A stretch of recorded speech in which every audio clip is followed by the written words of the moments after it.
Hello! Today we will be looking at the Add Buffer tool. This is a small but very useful addition to the RenderBoost Pro add-on that can make working with interpolation a breeze.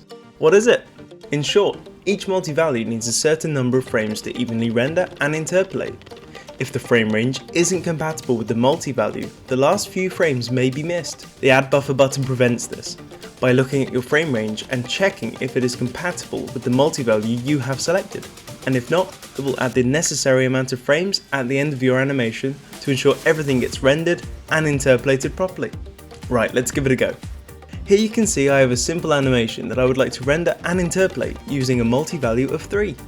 I have the sync step with multi-toggle enabled, meaning that when I render, Blender will skip the frames that will later be created via the frame interpolation.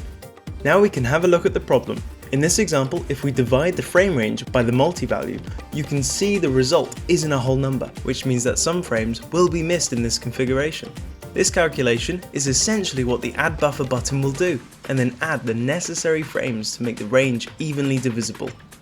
So let's press the Add Buffer button, and as we can see, it has decided that we needed to add a single frame to make the rendering and interpolation work without missing any frames. And if we were to press it again, we can see that no more frames are needed for this animation. Now we can move forward with rendering, knowing that we won't run into any problems with our frames.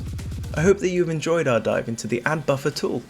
If you would like to learn more about what RenderBoost Pro has to offer, then please check out the other videos in this series, where we will explore each tool in detail.